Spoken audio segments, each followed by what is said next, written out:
السلام علیکم ورحمۃ اللہ وبرکاتہ۔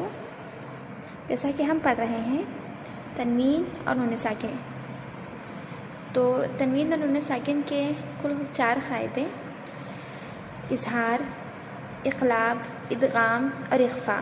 ان میں سے شروع کے جو 3 قاعدے ہیں، اظہار، ادغام، اقلاب، ان کے بارے میں ہم پڑھ چکے ہیں، ان کی تفصیلات جان چکے ہیں۔ اب ہم پڑھنے جا رہے ہیں تنوین اور نون ساکن کا آخری قاعدہ یعنی اخفاء۔ اخفاء کا معنی ہوتا ہے چھپانا۔ دیکھیں حروف حلقی حمزہ، ہ، عین، ح، غین، خ، اور حروف ادغام یعنی یرملون جن کا مجموعہ ہے یا را، میم، لام، واو، نون۔ حرف اقلاب یعنی اقلاب کا جو حرف ہے با، ان کے علاوہ تمام حروف پر اخفاء ہوگا، یعنی حروف اخفاء کل 15 ہیں۔ یعنی کہ جو حروف حلقی ہے 6 انہیں نکال دیں، حروف ادغام جو ہیں 6 انہیں نکال دیں، اور اقلاب کا ایک حرف با اس کو نکال دیں، تو کل جتنے 15 حروف بچتے ہیں حروف تہجی میں سے، ان 15 حروف پر اخفاء ہوگا۔ وہ 15 حروف کون سے ہیں؟ تا، ث، جیم، دال، ذال، ز، سین، شین، صاد، ضاد، طا، ظا، فا، قاف، کاف۔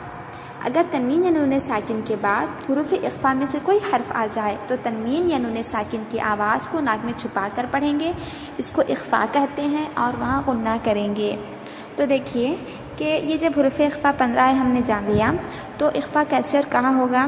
تو تنوین یعنی 2 زبر 2 زیر 2 پیش ہے، یا پھر نون ساکن ہے، ان کے بعد حروف اخفاء جو 15 ہے ان میں سے کوئی بھی حرف آ رہا ہے تو پھر وہاں پر ہوگا کیا؟ نون کی آواز کو جو ہے ناک میں چھپا کر پڑھیں گے، یعنی اخفاء کریں گے، اور غنہ بھی کریں گے، ٹھیک ہے؟ یعنی ناک میں آواز کو گھمائیں گے۔ کیسے ہم مثالوں سے سمجھتے ہیں؟ دیکھیں، سب سے پہلے جو مثالیں دی جا رہی ہیں وہ تنوین کے ہیں، یعنی تنوین کے بعد ان 15 حروف میں سے ہر ایک حرف کی مثال دی گئی ہے۔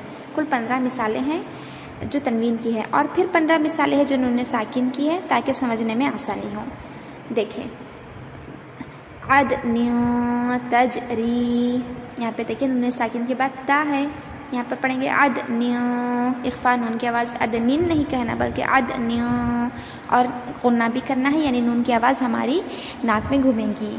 دکا دکا، تنوین کے بعد دال ہے، شیئن سببا، سبعا شدادا، ضالا فہدا، قریب ثم نارا ذات صفا۔